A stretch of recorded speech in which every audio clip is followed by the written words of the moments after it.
अस्सलामु अलैकुम वरहमतुल्लाहि वबरकातुहू। प्यारे दोस्तों, आज की इस वीडियो में हम आपको मुसलमान कैदी और पुलिस वाले का सच्चा वाकया सुनाने वाले हैं। मुसलमान कैदी के साथ जेल में क्या हुआ, आइए आपको बता देते हैं। प्यारे दोस्तों, अगर आपने अभी तक हमारी इस वीडियो को लाइक नहीं किया तो प्लीज अपना प्यारा सा एक लाइक जरूर करें। आपके एक लाइक से हमारी हौसला अफजाई होती है और हमें और नई वीडियो बनाने में मदद मिलती है। तो अपना एक प्यारा सा लाइक इस वीडियो को जरूर कीजिएगा।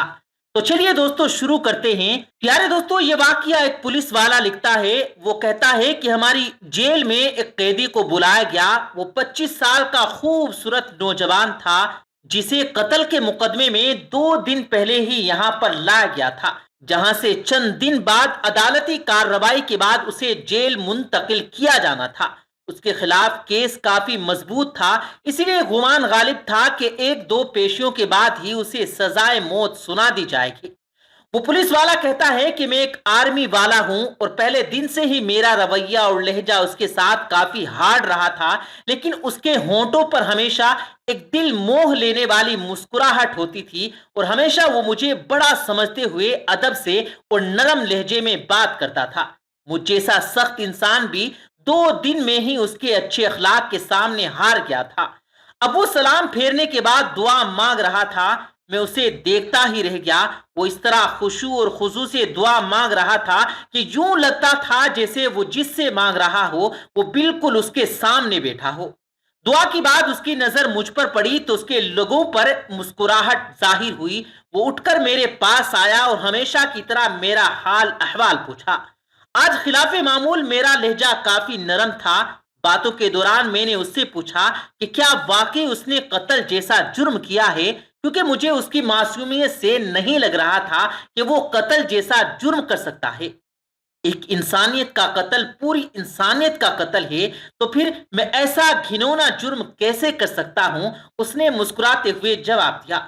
तो फिर मैंने सवालिया नजरों से उसकी तरफ देखा।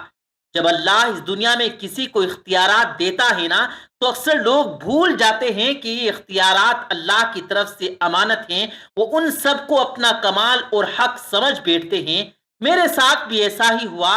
हमारे इलाके के एक बाअसर इंसान ने कत्ल कर दिया और इत्तेफाक से मैं वहां से चंद कदम दूर ही था। उसने मुझ पर इल्जाम लगा दिया।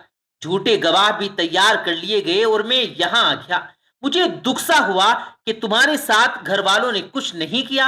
घर वालों ने अपनी सी कोशिश की, लेकिन वही बात, इस मुआशरे में लोग भी डर के मारे उसी का साथ देते हैं जो ताकतवर हो। वो फिर से मुस्कुराया। मुझे उसके सुकून को देखकर हैरत हुई। तुम्हें डर नहीं लगता कि हो सकता है कि कुछ दिनों तक तुम्हें मौत की सजा सुना दी जाए? वो कहने लगा, इंशाल्लाह मुझे कुछ नहीं होगा। मैंने उसके सामने अपनी अर्जी रख दी है, जिसके सामने बड़े से बड़े बादशाह की भी कोई हैसियत नहीं। उसने पूरी यकीन लहजे में जवाब दिया। मैंने फिर सवालिया नजरों से उसे देखा। मैं अपने अल्लाह की बात कर रहा हूं। उसे मेरी बेगुनाही का पता है और वो मुझे कुछ नहीं होने देगा। उसके हर हर लफ्ज से मोहब्बत टपक रही थी। तुम्हें यकीन है कि दुआ से काम हो जाएगा? अगर ना हुआ तो? मैंने पूछा। जब उससे मांगा जाता है ना, तो फिर शक में नहीं पड़ते कि वो कबूल नहीं करेगा। बस सब कुछ उस पर छोड़कर इंतजार करते हैं। उसके लहजे में यकीन ही यकीन नजर आ रहा था। मैं बस उसके चेहरे को तकता रह गया कि इससे पहले अल्लाह पर इतना यकीन शायद किसी में देखा हो। 3 दिन और गुजर गए। इस दौरान उसके घर वाले भी उससे मिलने आए थे। वो अपने वालिदैन का इकलौता बेटा था। माँ का रो रो कर बुरा हाल था, लेकिन उसके सुकून में कोई कमी नहीं आई थी। वो मुसलसल समझाता रहा कि मैंने अल्लाह के सामने अर्जी रख दी है। उसे पता है कि मैं बेगुनाह हूं। देख लेना, वो मुझे कुछ नहीं होने देगा।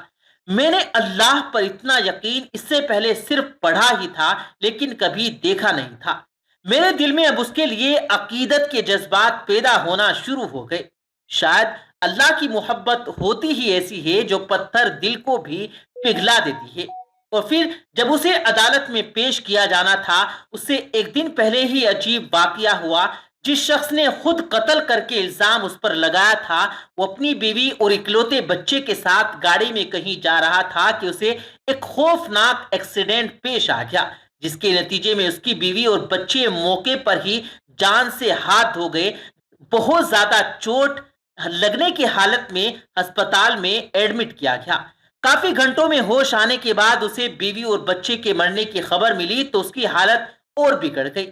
اسے جان کنی کی عالم میں اسے کچھ یاد آیا۔ اس نے چیخ کر قریب موجود ڈاکٹر کو اس کی ویڈیو بنانے کا کہا۔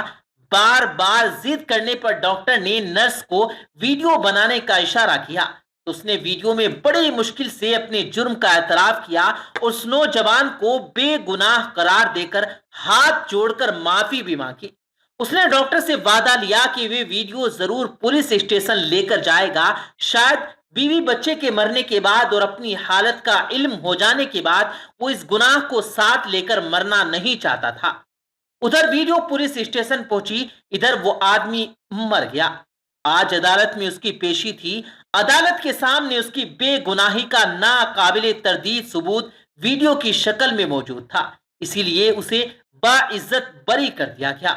میں کمرہ عدالت میں کھڑا گم سم سا سوچ رہا تھا کہ اللہ ان بندوں کی جو صحیح معنوں میں اس پر ایمان لاتے ہیں ان کی ایسے بھی مدد کر سکتا ہے۔ اس کی ہتھکڑیاں کھول دی گئی تھی، ماں روتے ہوئے اس سے لپٹ گئی تھی، باپ کی آنکھوں میں بھی آنسو تھے، آج اس کی آنکھوں میں بھی آنسو تھے، شاید اس وجہ سے کہ اللہ نے اسے ان حالات میں تنہا نہیں چھوڑا تھا اور اس طرح سے اس کی مدد کی تھی جس کا کسی کو وہم و گمان بھی نہ تھا۔ دوستو، بے شک اللہ بڑا بے نیاز ہے۔ اگر آپ کسی کے ساتھ ظلم کریں گے تو اس کی سزا آپ کو بھگتنی ہی پڑے گی۔ اگر آپ کسی بے گناہ انسان پر کوئی الزام لگاتے ہیں، چاہے وہ قتل کا ہو یا کوئی اور ہو یا کسی اور طرح کی زیادتی ہو، تو بے شک اللہ بڑا انصاف کرنے والا ہے۔ اسی لیے یہ یاد رکھیں کہ اس دنیا کی عدالتیں اس کو انصاف دلائیں یا نہ دلائیں، آپ جھوٹے گواہ بھی پیدا کر لیں گے، آپ ثبوت بھی اکٹھے کر لیں گے، آپ اس کو سزا بھی دلوا دیں گے، لیکن یہ بات یاد رکھے گا کہ روز محشر جب اللہ کی عدالت لگے گی تو اس میں وہ اپنا مدعا بیان کرے گا، اس میں وہ اپنی بے گناہی کا ثبوت بیان کرے گا، اور بے شک اللہ خوب جانتا ہے کہ وہ بے گناہ ہے اور آپ کا یہ ظلم اور آپ کی یہ زیادتی آپ کے گلے پڑ جائے گی۔ اس دنیا میں تو آپ کا مداوع آپ کر سکتے ہیں، لیکن روز قیامت، روز محشر آپ اس کا مداوع نہیں کر سکتے۔ بے شک ایک انسان کا قتل پوری انسانیت کا قتل ہے، جو چاہے کچھ بھی ہو۔ ہمارا دین اسلام ہمیں یہ سبق دیتا ہے کہ کسی کو ناحق قتل نہیں کرنا چاہیے، اور اگر کچھ غلطی خطا ہو بھی جاتی ہے تو اس کا الزام کسی دوسرے پر دھرنا نہیں چاہیے۔ اور دوستو، اسلام میں جتنی تاکید کے ساتھ انسان کے قتل کی حرمت کو بیان کیا گیا، اگر آج کل کے دور کو دیکھا جائے تو اتنی ہی بے حرمتی ہو رہی ہے۔ افسوس کہ چھوٹی چھوٹی باتوں پر ناحق قتل کر دیے جاتے ہیں، اور بعض مسلمان اس جرم کا ارتکاب بھی دینی خدمت سمجھتے ہیں۔ حالانکہ قرآن و احادیث میں کسی انسان کو ناحق قتل کرنے پر ایسی سخت وعیدیں بیان کی گئی جو کسی اور جرم پر بیان نہیں کی گئی۔ اسلامی تعلیمات کے مطابق کسی انسان کو ناحق قتل کرنا شرک کے بعد سب سے بڑا گناہ ہے، بلکہ بعض علماء نے سورہ نساء کی روشنی میں فرمایا کہ کسی مسلمان کو ناحق قتل کرنے والا ملت اسلامیہ سے نکل جاتا ہے۔ حضور اکرم صلی اللہ علیہ وآلہ وسلم نے بھی کسی کو ناحق قتلنے پر بہت سخت وعیدیں ارشاد فرمائی اور امت کو اس سنگین گناہ سے باز رکھنے کی بار بار تلقین فرمائی ہے۔ حجت الوداع کے موقع پر آپ صلی اللہ علیہ وآلہ وسلم نے فرمایا، تمہارے خون، تمہارے مال اور تمہاری آبرو ایک دوسرے کے لیے ایسی حرمت رکھتی ہے جیسے تمہارے اس مہینے یعنی ذی الحج میں تمہارے اس شہر مکہ مکرمہ اور تمہارے اس دن کی حرمت ہے۔ تم سب اپنے پروردگار سے جا کر ملو گے، پھر وہ تم سے تمہارے اعمال کے بارے میں سوال کرے گا، اسی لیے میرے بات پلٹ کر ایسے کافر یا گمراہ نہ ہو جانا کہ ایک دوسرے کی گردنیں مارنے لگو۔ بحوالہ صحیح بخاری۔ تو دوستو، کسی پر غلط الزام لگا کر اسے سزائے موت دلوانا بھی ایک ناحق قتل ہے۔